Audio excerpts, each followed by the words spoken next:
Welcome to the Evolve to Succeed podcast. This week's guest is Catherine Baldwin, former political and foreign correspondent for Reuters, travelling the world with the likes of Tony Blair and David Cameron, now a TEDx speaker and a life and love coach. And she's going to come on and tell a story about how that successful life, that successful career wasn't making her happy, how it led to a life of excess, burnout, addiction, and how she's overcome that and the lessons that she's learned along the way. I'm really looking forward to this conversation, to hear and learn from Catherine and to take some things away from myself that I can adapt in my everyday life. And I hope this episode does the same for you. So please enjoy this week's episode of the Evolve to Succeed podcast. Hello, Catherine. Welcome to the Evolve to Succeed podcast. Thank you, Warren. It's wonderful to be here. Really interested to have our conversation, to learn more about your journey and the experiences you had that led you to where you are today. And I suppose you should start with that because you had this really high profile career as a successful political and foreign correspondent, traveling the world with, politicians, the likes of Tony Blair, but also covering global crisis. So to put your story into context, we should reflect on those successes and what led you to where it did. So could you give our listeners a bit of an insight into those early years of your career and life, I suppose? Absolutely. I always wanted to be a foreign correspondent ever since I saw Kate Adie report from Tiananmen Square. And I thought, I want to be there. I want to be in the center of the action. I want to have that seat at history. And that's what I wanted to be. But I wasn't sure how to get there. I did go to Oxford University. I got a degree in modern languages. And from that point, I wanted to travel. I knew I wanted to travel. And I went off backpacking around the world on my own. I went to Australia, New Zealand, Fiji, America, and then I went to Mexico. And in Mexico, I ran out of money and I had to get a job. And I found myself working for the News, which was a Mexico City-based English language newspaper. And that was my first job in journalism. Okay.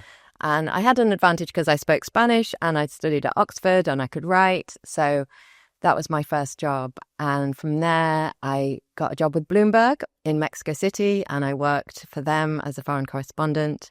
And then I wanted to go to New York or Brazil. Okay. And Brazil came up, a job with Reuters, working in Brazil and traveling all over Latin America and covering crises and political crises and assassinations and prison breaks. Many. Yeah. That's kind of events. Yeah, big events. And, I was living the dream. I was really living my dream. And after 10 years of wandering around the world, I wanted to come home. So I applied for a top job. I applied for a job with Reuters working in the Houses of Parliament. Long shot. Yeah. Got it and came back. And Tony Blair was Prime Minister. It was the build-up to the Iraq War. And I was in my element, reporting on very important global events, traveling around the world with Tony Blair and then Gordon Brown, and then David Cameron came in. And I was going to Iraq and Afghanistan and all over Europe and Asia and reporting, loving it in many ways. It was, It was the life you always dreamed of. It was the life I'd always dreamed of, yeah. And, on the outside, it was all going really well. Yeah. But internally, maybe not so. And I suppose that's where we should lead on to, isn't it? Because despite that external kind of view of success, there would have been this view from your friends, your family, your peers. Catherine's living this life. She's got this career she's ever dreamed of. But, you talk very honestly about internally, those feelings weren't there, and which led to burnout, depression, breakdown. So can you just relay to us those moments of realization? And I assume it probably wasn't a switch that led you to this point of actually, this perhaps isn't, questioning whether this is the life you want or not, Catherine. Yes. I always describe this difference between what was going on the outside and what was going on the inside. And the outside looked really good, glamorous job and traveling around and good at my job, really good, competent, confident on the outside. On the inside, by the time I reached Parliament, things were shifting on the inside, and that had begun in Brazil. So prior to, in my 20s, I lived a full-on life. I was drinking, I was binge eating, which I only realized when I woke up, came out of denial. But I had basically been binge eating since my teens. And it was only around the age of 30 when I started talking to my friends about my strange eating habits that I understood that I had an eating disorder and had had since the age of 8, 9, 10, when I started off with anorexia, and then that moved to binge eating in my teens. And so the whole of that journey around the world and all that work that I had done had been fueled or had been supported by this crutch that I was using of excess food, excess alcohol, and really an adrenaline. If you think about those jobs that I did, a bomb goes off and I ring my boss and I say, can I go? Yeah. I want to go. I want to be there. Yeah. So the London bombings, 7/7, I was working in London. I had a Vespa scooter. I bombed around London trying to find these bombers. I went to Madrid when the bombs went off there. The tsunami hit in Asia. Can I go? I want to go. So I went to the earthquake in Haiti to cover that. And, this driven by this adrenaline. But it was adrenaline, it was binge eating, it was drinking too much, it was overworking. So giving all of myself, leaving nothing left for me, for my personal life, for my health, for healthy nutrition. Exercise, yes, but addictively. I was addictively exercising, compulsively exercising. And that's probably where a lot of business owners and leaders would probably relate, isn't it? That, I suppose the adrenaline for you was putting yourself into those extreme situations, but a lot of business owners, leaders will recognize, and I can relate to it, is that actually you chase that adrenaline hit, that next bit of success. You're always looking forward, never looking back or reflecting on where you are and what it may be doing to you and doing to those around you. Exactly. Yeah. I was in denial until 30. And, I think many of us are in that position. We're so busy chasing and running and chasing the next opportunity or success or money, driven by ego, often driven by low self-esteem and insecurity, because we need this external validation. And that was my story. If I could just get to the very top and hobnob with these really important people, maybe I would feel okay on the inside. Maybe I would feel enough. Sort of accept yourself for who you are. Yeah. But I was in Downing Street. I was at the White House. I was asking questions of prime ministers. I was on the plane with the foreign secretary. So I was rubbing shoulders with these people, but it still didn't fix this hole inside me, this yearning and search for, that desire. I mean, I relate to a number of those things. When I look at my story, and I'm quite openly saying, have on this podcast before, is that 2014, 10 years into building this really successful business, everybody around me, we were just about to have this great party, this great celebration, 200 people turning up in black tie to celebrate. And I've just turned to Mike, my non-exec, and just said, I feel dead inside. This isn't me. And what am I doing? And it was a moment of realization, and I hadn't got to the depths of despair that, you'd got to. But it was that wake-up call that something needed to change. And I think a lot of business owners, leaders will recognize that. Yeah, dead inside. That powerful expression, because I felt exactly the same. So I would scooter into the Houses of Parliament, park underneath Big Ben in the car park, get to my office in this shiny building, switch on my computer, and something would die inside. And although I had this amazing job, it really wasn't fulfilling me. And I'd given everything to it. So, I didn't have a life partner. I didn't have children. I had great friends. They were living a similar life to me. And I didn't have a relationship with myself, which is important. I wasn't connected to myself, to my feelings. I wasn't taking care of myself. I wasn't processing the pain and the wounds that had been driving this mega achievement, success drive, Because that strive for success, as you said, was what you thought was going to give you that self-fulfillment, that self-love type thing. But can you remember the moment when there was this realization that I am chasing this dream, but this will never be enough? However far I go with this career, it will never be enough. And I do need to address the binge eating, the drinking, the excess exercise, everything in addiction kind of terms. Yeah, so it was gradual. My awareness around the eating disorder began. That came first in my early 30s. I then became aware of the way I was drinking wasn't healthy.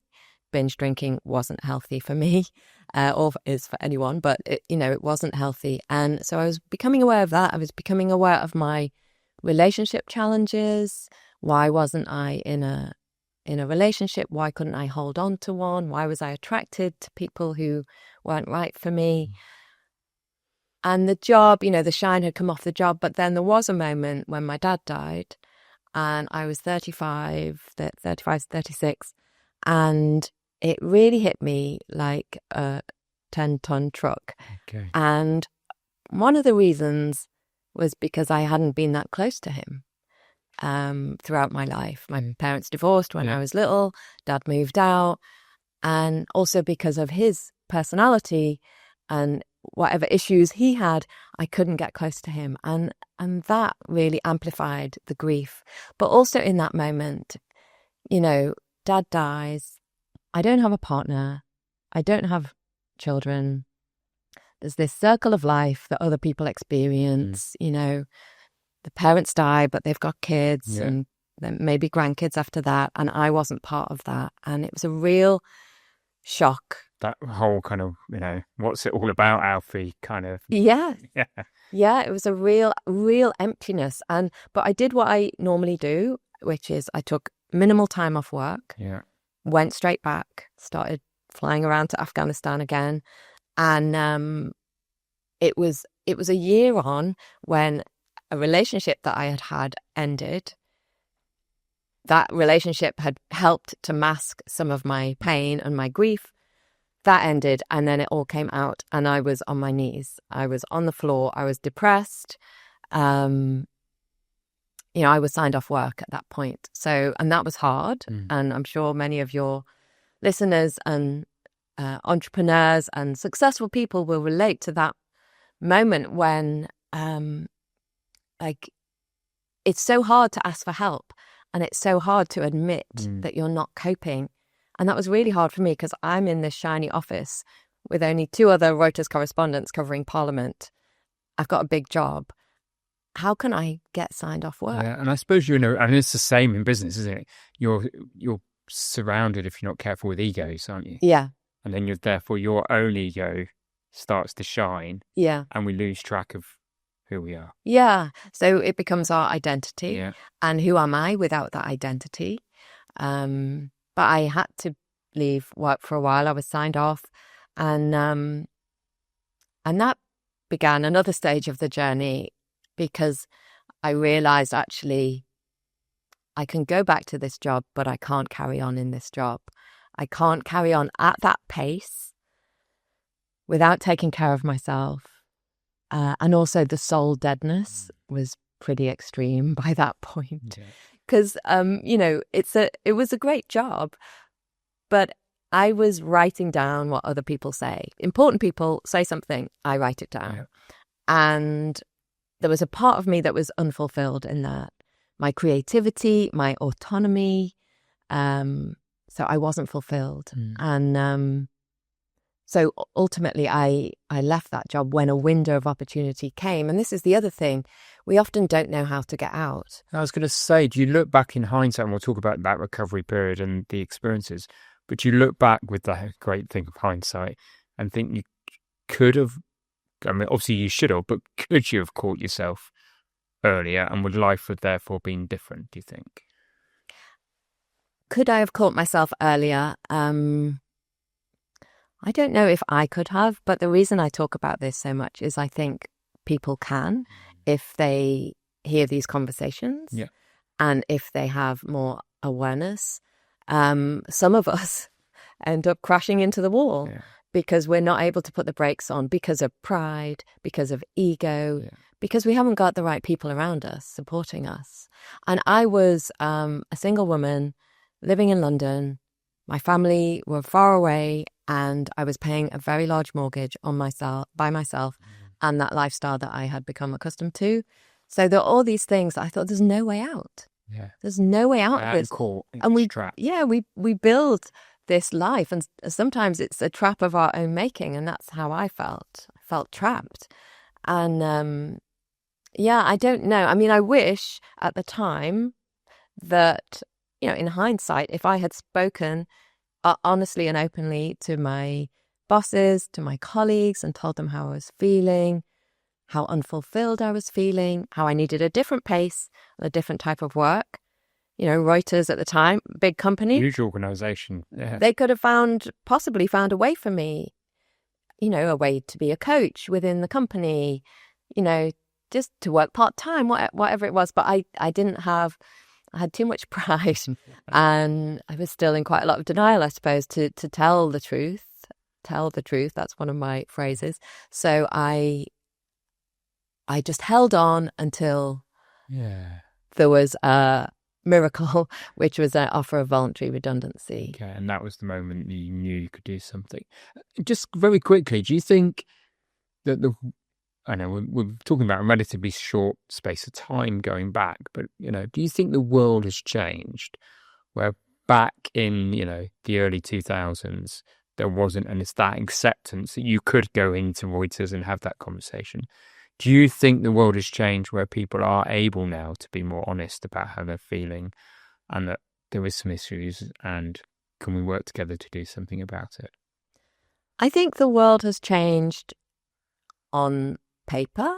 Let's just think about this, because within businesses now, mental health is a big thing, and I know Reuters now has people to speak about this, and perhaps they didn't so much at the time. So I think organizations have changed, diversity, equity, inclusion, and mental health policies and so forth. I just think it's probably still quite difficult for individuals to go to their bosses, or for bosses to go to their teams and say, I'm really struggling. Yeah. And, that has changed. It is better than it was, but that's still... Human nature is human nature, isn't it? And we can become, again, personal experience, you can become quite insular and accept that on the outside everything's glossy and successful, but inside you can still be hurting. And I suppose that humans are humans, aren't they? And that probably hasn't changed in that period, although there's a greater acceptance to be able to have these kind of conversations, aren't there? Yeah, there's more awareness in society. There's more awareness within companies, definitely. It's always going to require a huge amount of courage on an individual level to say, I'm not coping, I need help. There might be more help available. It's still going to take a lot of courage. It still takes that courage to make that first step. Or to have that support network around you that will help you go on that journey. So your story sort of goes into this period where you were offered voluntary redundancy. You took that, I have obviously assume. And what does that period of your life then look like, Catherine? I took the voluntary redundancy, and people were surprised by that because they didn't see it coming. I was left in a state of confusion. I had always been, from the age of 25, which is when I started working for the newspaper in Mexico. I'd always been a journalist and I'd built my career.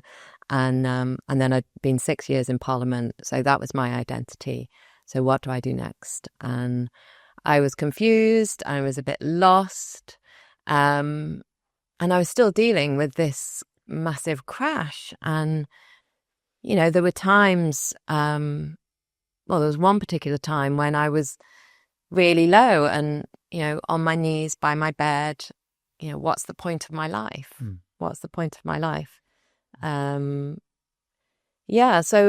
it took time, and I guess I still wasn't courageous enough in those early years to trust myself, to trust my skills, and to trust that I could really go it alone. And very quickly, I went straight back and worked at a different department of Reuters, the charity part, where I was then still reporting on earthquakes and disasters and doing work in the office as well. But I did that for a while until the soul deadness came back in. Okay. But the instant reaction was to hit this low point and then get straight back on the bus. It was to look for security. Yeah. Look for safety. But again, that's human nature. Yeah. And that's what we all would do in those circumstances. But that's that bit about being courageous, I assume. Yeah.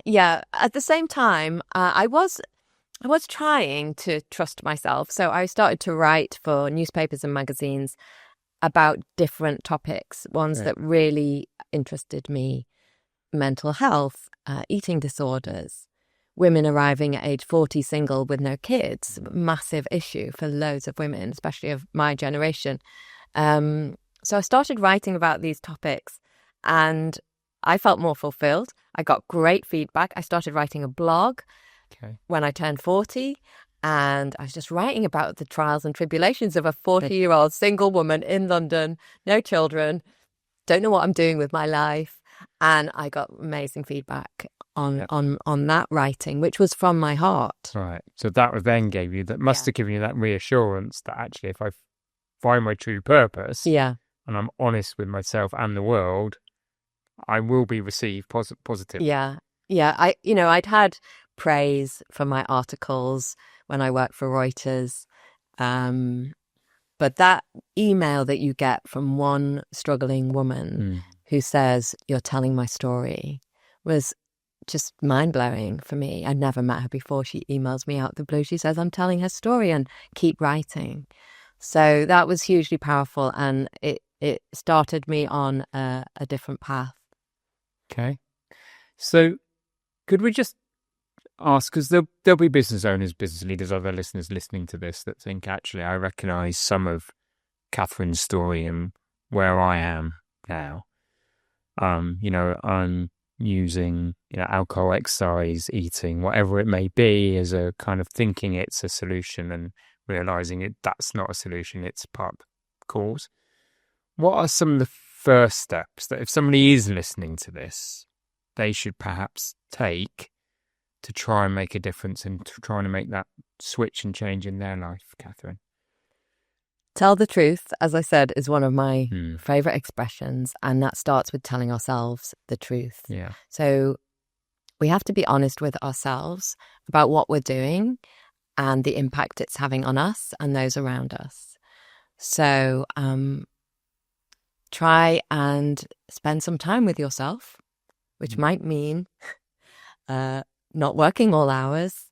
It might mean, and I use the term meditation loosely, it might mean sitting for 5 minutes with a cup of tea in the morning without your phone and just breathing and getting in touch with your feelings and your truth. What's really going on for me?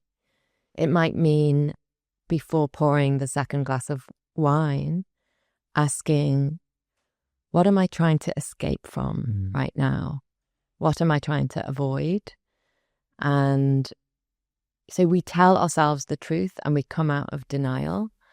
And, if you notice that you are numbing in some way through alcohol, drugs, relationships, work, TV, phone, whatever it is, then, what are we avoiding? What are we trying to escape? Because that stuff is there anyway. Yeah. And it's going to come up. Yeah. And hard to suppress it forever. Yeah. And if we don't manage its emergence, it's going to blindside us and, sabotage our life, our relationships, our work. As it knocked me for 6. Yeah. And I had to change everything. It does sabotage those things that are really important to us, and doesn't it? And I like that phrase because I think it's one that people relate to is, what are you using to numb yourself? Yeah. Because that's what a lot of addiction actually is, yeah. isn't it? It's escape, it's numbing, it's escaping reality, and it's not being present. And so if you're not present to yourself and your emotions, you're not present to the people around you and the people who love you and the people you love.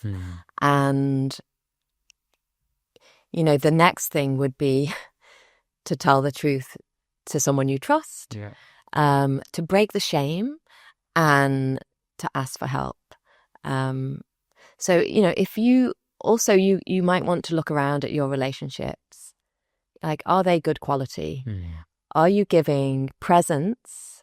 Are you being present to your partner, to your friends, to your kids, to your colleagues? Are you showing presence, or are you just not giving them any time? It's interesting because, again, as we're successful, we talked about it earlier, but you were saying that we can surround ourselves with the people that stroke our ego rather than the people that perhaps, in my words, hold the mirror up. Yeah. And push you and question you and challenge your behaviour. Yeah. And I think that's, I relate to, having Mike in my life who was on exec, bless him, he's passed away now, but he made that difference when I was able to say to him, I feel dead inside. He was listening and did something different. And I always say, Michaela, my wife, partner, over 20 years, she once, I still remember it and I still remind myself of it every day. Nearly, she says, well, come on, when's enough going to be enough? When do you stop peddling and actually enjoy some of this? Yeah, enjoy what you've built, and gratitude, and, not looking to the next thing. I often say we can see these signs, like if we're irritable, if we're not present for people, if we feel dead inside, if we're using on stuff, drinking, smoking, whatever, over-exercising, these are the signs we want to pay attention to. And just think about how present am I? And the important question there, for me, because I wasn't present at all. So if you can imagine, there's this, and I hadn't been present since the age of 10 because presence didn't feel safe. Yeah. So being present when I was a little girl, being present to my feelings and what was going on around me didn't feel good. So I'm going to try and escape food, work, study, alcohol. And then that was how I operated for the next few decades. And, I was like a startled horse. I was always running in flight, like running and trying and working and hustling, and because it didn't feel safe to be present. So I have to develop a sense of safety within myself. That comes through breathing long breaths instead of short breaths, reassuring myself that I'm safe. I can take a lunch break. Yeah. I can leave work at 5. Yeah. Like, the business isn't going to crumble. The world isn't going to fall apart.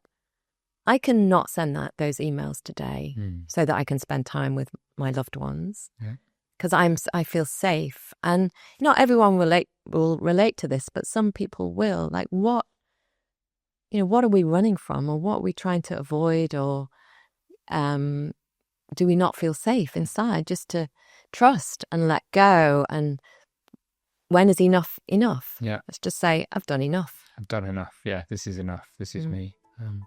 One of the most powerful things we offer at Evolve is our peer groups. We bring business leaders together in a trusted environment to share challenges, experiences, and ideas. It's not just about the networking, it's the quarterly peer groups, the development workshops, the one-to-one coaching, and of course, a social event. So if you'd like to be surrounded by like-minded individuals and learn and share from them, then please do contact us and come to one of our peer group sessions. And so you've gone through this period of kind of redundancy, you've taken this job within the charity arm, you've started to write some blogs, some articles that actually have meaning to you. Was that therefore the start of a recovery period? And, set some expectations here. I mean, you've hit a real low and hit the low point. How long did it take for you to go through that period where you could accept who you were, you did have self-love, and what did that end of the journey look like? Well, it's still a work in progress, obviously. Aren't we all? The journey of healing, I think, began around the age of 30 when I told the truth about my eating, and that was the start. And then I got help for the eating disorder and got help for my relationship challenges. So it was gradual. And so that recovery from addictive and compulsive behaviors driven by complex trauma from my early life, that began, and that's been going on. So I'm 54, so that's been going on 24 years. And that continues. Yeah. The other part of the recovery, which is really coming home to myself, trusting myself, I suppose professional recovery. So that began when I started to use my voice, write my blogs, and get help for my relationship issues and start to have healthy relationships and ultimately have a healthy romantic relationship, move down here from London, commit to that relationship, work through those wounds that I had around relationships in order to have a healthy relationship, get married. And prior to that, and prior to getting married, I wrote a book called How to Fall in Love, a 10-step journey to the heart, because I had learned so much about a journey from self-neglect to self-love, from self-abandonment to self-care, from self-harm to self-love. I'd learned so much about that and about how those foundations are essential to a healthy romantic relationship. So I had to tell people. Okay, let's tell the world. Tell people. Skills, yeah. Tell the world. And so I wrote the book and I started running retreats and I built a coaching practice and started coaching people on this journey from self-harm to self-love, self-abandonment to self-care.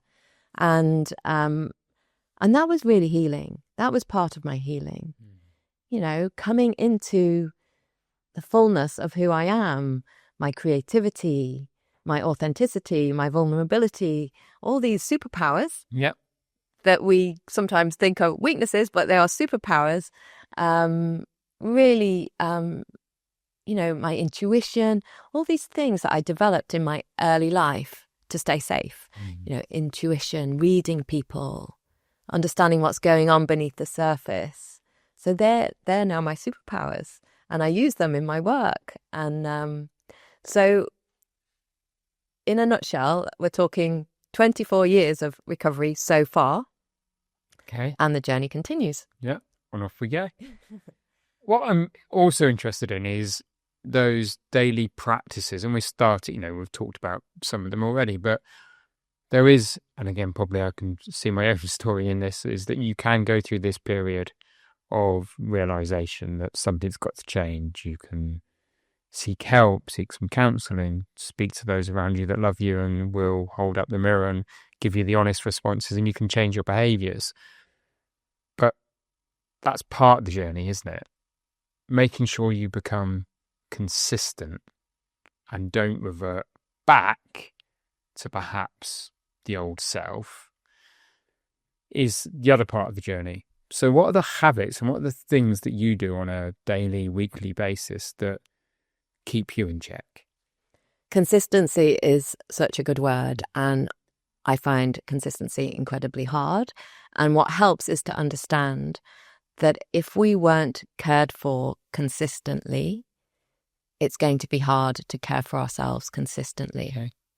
And if we didn't have role models who demonstrated consistent self-care, it's going to be hard for us. So I have some compassion for myself. I'm learning. It's going to be hard to be consistent. But there are some things, amazingly, that I have been so consistent with because they're I need them. I need them to flourish. And one of those is this healing journey. So I personally stay connected to people who support me, people on a similar journey. I share my feelings all the time with people. I ask for support. If I have a crisis at home or in work, or I reach out, I pick up the phone. I don't deal with things on my own. So that has been something that I have always practiced. And my own practices, so I'm not someone who could say, yes, every morning I get up and meditate for half an hour. 5 a.m. club. Yeah. But on a daily basis, I will do something that connects me to myself and brings me into a place of presence and peace. So this morning I went and swam in the sea. Yeah. Even just bobbing in the sea, I've got that vast horizon. I've got the cold water, and I'm not with my phone, and I'm just clearing my head. I will journal. I will write out my feelings. I will meditate, which is as simple as I said, as just sitting still for 10 minutes. I will focus on my breath. I will breathe out. I will pray, and you can pray to the universe, you can pray to nature, you can pray to God, you can pray to... Yeah. But I will try and, just put things out there. Gratitude, I was listening to something about gratitude this morning. And I'm not brilliant at this, but I'm going to take this on board. I'll try and practice more gratitude. I might write down a list of things I'm grateful for at the end of the day. I reflect on my day at the end of the day. Okay. Like before I go to bed, normally journaling, like, have I taken care of myself? Have I been kind to people? Do I need to apologize to my husband for anything? Have I overworked? Yeah. Have I people pleased instead of taking care of myself? I do a little reflection at the end of the day. So I try and set myself up in the morning. Like, I don't go to the phone first thing. I don't check my email first thing. I don't go on Instagram. Give yourself that little bit of opportunity to just get in tune with yourself. Exactly. And to start the day on your terms rather than in reactive mode. So I'm not reacting. I am acting from what I believe is in my best interests today. And then your day starts. But I do try and eat lunch in the garden, or at least not in front of the computer. Yeah. It's actually very rare these days that I eat. Very rare. I can't tell you the last time I ate lunch in front of the computer. And I used to do that all the time. It's your existence. Yeah. If I even ate lunch. Eats it at all, yeah. Yeah. I have to take care of my nutrition because the impact on my body of a lifetime of adrenaline and cortisol and stress has affected my gut. And so taking care of what I eat is very important. I really can't do much sugar, or I can't do alcohol. So I take care of myself, and that takes time. That takes time that I don't think I have. Okay. But I try and do that. Find the time. Yeah. And reflect at the end of the day. So start the day with a bit of presence, self-awareness, try and demonstrate some healthy behaviours during the day, and then reflect on the day. Yeah. At the end. And what could I do differently tomorrow? Yeah. Yeah. Really, really good. Really good. And again, somebody listening to this, how do they start to set some healthy boundaries?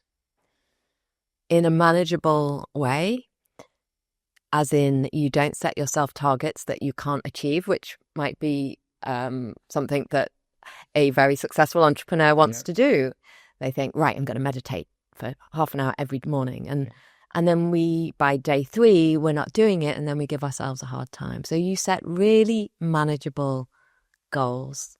So, you start with a 5-minute timer and you sit still and you just hold a cup of tea and you just feel the warmth of that tea. You step outside at lunchtime and you walk around the block. You make time, a bit more time for family and friends. You value yourself. You act in your best interests. And, maybe you ask yourself at the start of the day, how can I value myself today? Every day is different. One day you might have a full-on work day. But even in that day, how can I take a moment for myself?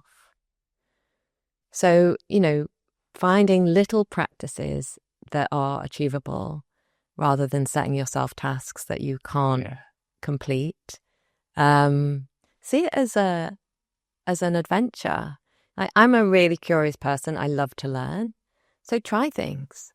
Like if journaling works for you, great, but it won't work for everyone. No. Do a voice note into your phone.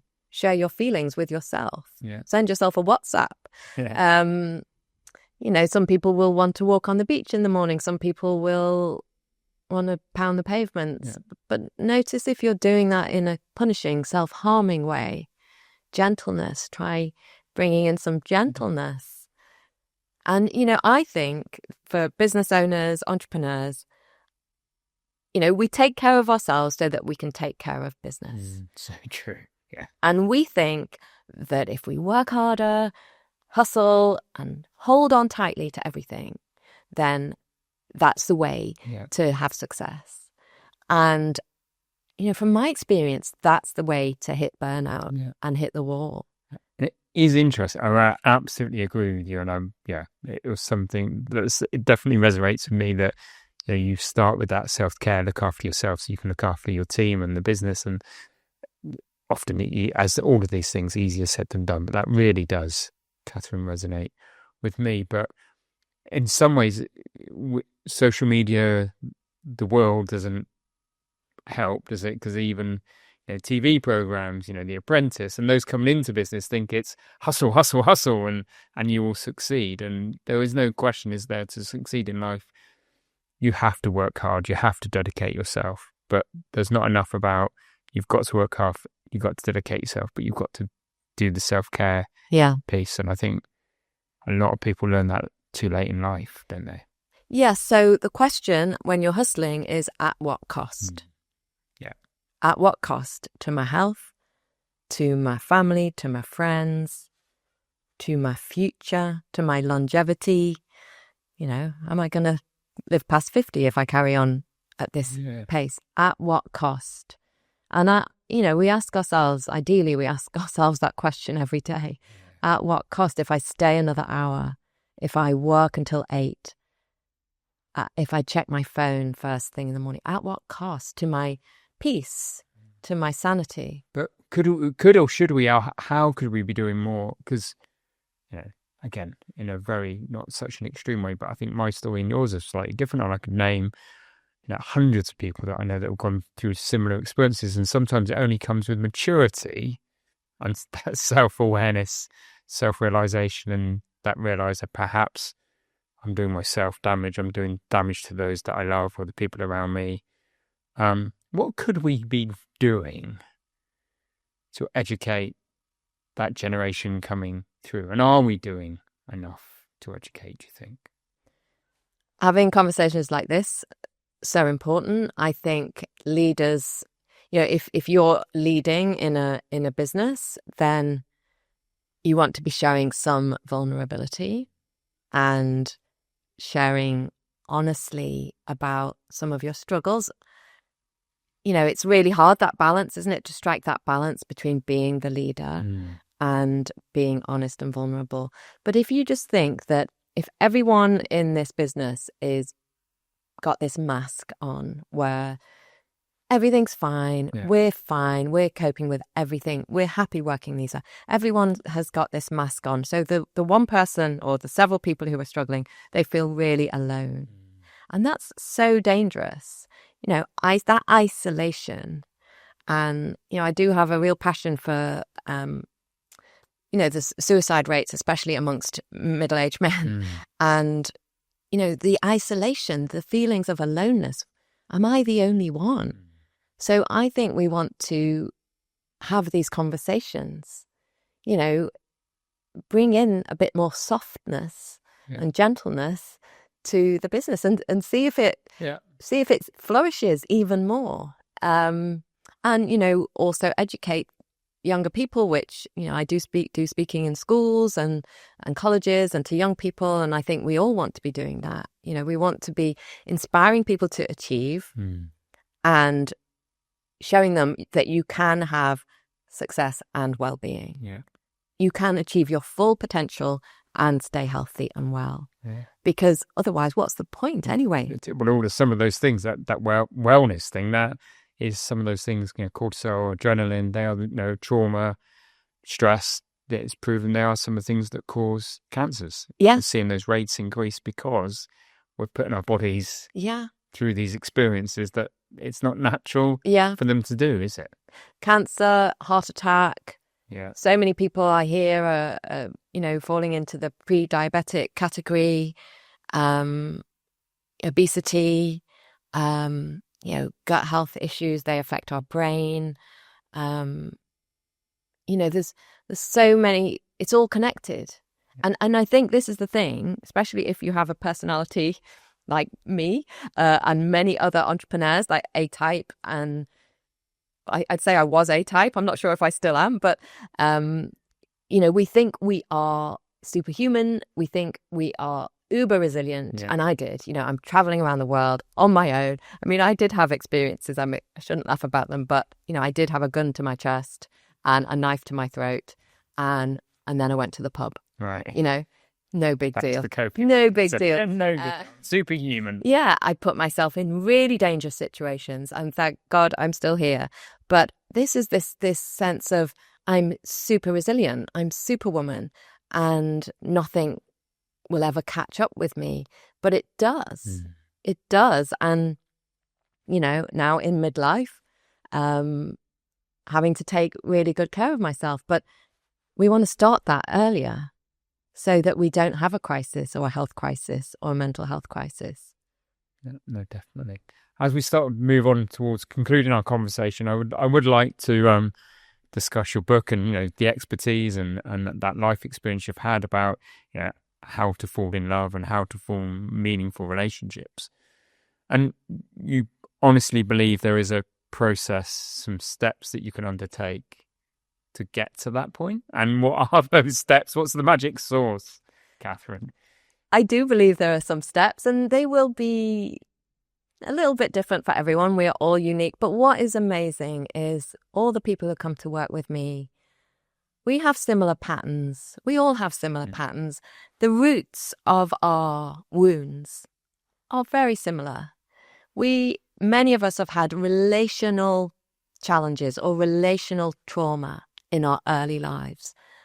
Something happened, or a series of things happened, where we were left with a feeling that I'm not good enough, I'm not worthy, I'm not valuable, I'm not safe, there's something wrong with me, or I've got to hustle, or I've got to try. We left with these feelings about ourselves from things that happened to us in our early lives. And often, my work is about dismantling some of the core beliefs that we carry. We often don't even know we carry them. We dismantle those, and then we rebuild. We rebuild with, self-love, self-care, connection to self, valuing self. So a lot of the people who come and work with me, they might not have been in relationships because they were too frightened to commit, because they're afraid of abandonment and rejection, because that comes from their childhood. They may have been in relationships with people who don't value them, who mistreat them, who control them, because that was their template. They don't feel good enough, and they ignore these red flags, perhaps because they're really craving love and connection. So And then, so we change those beliefs about ourselves so that we can have healthy relationships. And in a nutshell, the steps that I take people on, it's step inside, chapter 1 of my book. So you connect to yourself and you feel your feelings and you try and put down dysfunctional coping mechanisms, the numbing behaviors. You build your self-esteem and self-worth, and that involves looking at your early life wounds often. So you grow taller in yourself and you believe in yourself and you believe that you're worthy of a healthy relationship. You understand your past relationships, your early life relationships, and the impact they're having on your present. And you start to address that. You understand your fears and you start to face your fears. You let go of some of your core beliefs that don't work for you anymore. You change your patterns. You set healthy boundaries. You become willing to be open, honest, and vulnerable. And you make really courageous choices in your best interests. That might be going for a relationship with a good person. Might be leaving a relationship with someone who isn't good for you. It might be choosing yourself over choosing the other. And in summary, it's a self-love, self-worth, self-awareness journey. And taking that into a healthy relationship. Yeah, because it's not just about meeting someone, it's then about being in it and staying in it, isn't it? Yeah, definitely. And again, it comes back to that point around consistency, isn't it? Yeah. How do you maintain that? How do you maintain that self-love, that self-care? And it comes back to some of those good things and good habits that we talked about. You ready for some quick fire questions? Yeah. So, what's your belief in needing healthy role models? I think that's really important to have healthy role models. Many of us may not have had them in our early lives. So we want to seek out people who have what we want, who are living in a way that inspires us. So who are living with integrity, who are achieving their dreams but taking care of themselves. So, I think if we want to seek them out in business, we want to seek them out in our personal lives, and then we want to be a healthy role model for ourselves, and then for others. Ourselves first, okay? Yeah. What's the one habit that you now, conduct on a regular basis that you're never going to give up? Meditation in the loosest of terms. So I even think, when I journal in the morning, that is meditation. So meditation, or is it calmness? And is there a difference? Maybe it's presence. Okay. Maybe it's finding, whether that's breathing, whether that's walking slowly on the beach, whether that's just lying on my back in the sea, or journaling. Yeah. It's moments of presence. Okay. Yeah. That's the one habit. Yeah. And is there, other than your own book, is there any one book that you'd like everybody to read? Is there one book that did have or person or podcast or something that's had a real profound impact on you that you'd like everybody to benefit from? There's so many books, I tell you. Come and look at my bookshelf. There is a wonderful book or series of books on codependency. Okay. So we haven't got time to talk about codependency. It's a big term. But in a nutshell, fear, low self-esteem and insecurity form codependency. And when we are codependent, we seek external validation rather than internal validation. We people please, we control, we are compliant. It comes with all these different behaviors. And I have had to do a lot of healing around that. And there is a brilliant book called Codependent No More, which is useful for anyone navigating relationships or just needing to trust themselves more or be more authentic. So that was written by Melody Beattie, and there are a series of books around codependency that are really helpful. So I could name so many books, but I'll name that one. Brilliant. Perfect. Thank you. And my last question is, if you could go back to that young girl that was inspired by KAD, seeing her in Tiananmen Square on the TV, what are the words of wisdom that, with everything you've been through, you would give to that young girl? Go for your dreams, trust in yourself, and trust in your talents and your skills, and take really good care of yourself at the same time. You are enough. You are enough. I think that one expression, you are enough. Yeah. Okay, brilliant. Thank you, Catherine. And my final question, as it always is on the Evolve to Succeed podcast, is what's your personal definition of success? Wow. What is my personal definition of success? Peace, inner peace, contentment, joy, fulfillment, loving relationships. And when I say fulfillment, I also mean, creatively and professionally as well as personally. So, but I used to long for, if somebody had asked me that question before, I would have said, working at the United Nations, which I did apply for a job at the UN when I left Reuters. But now I say peace. Yeah, it would have been status things. Yeah, it would have been status things. And I love that. I don't think we've ever had any, in the 250 plus episodes, I don't think we've ever had anybody say inner peace. And I love that. I think that is a true mark and definition of success, isn't it, Catherine?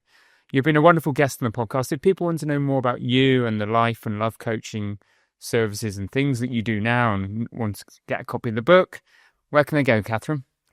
Very simply, you can go to my website, catherinebaldwin.com. There you'll find my relationship coaching, midlife mentoring, and wellbeing and mental health speaking that I do for businesses and schools and colleges as well. So bringing this message to people. So all on my website, catherinebaldwin.com.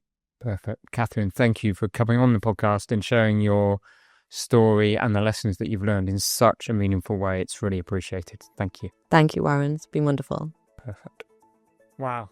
That's kind of all I can say is I think a lot of the conversations that I have on this podcast, we put them out there so that others can learn. And I always take something away, but I took so much away from that conversation. You heard during the course of the conversation me sharing some of my story, and it's a reminder that I need to show myself more self-care, self-love, and to be able to do the things I want to do and achieve the things I want to do in life, but do that with balance. So I have taken away loads from that conversation. I really hope you have too. I hope you're enjoying the Evolve to Succeed podcast. And if you are, please do help us by subscribing on your favourite channel and listen to more episodes of the Evolve to Succeed podcast, or go to evolveadvisory.co.uk and find out more about how we may help you with the services that we offer. So thank you for listening. As I say, thank you to Catherine. What a great episode. See you soon.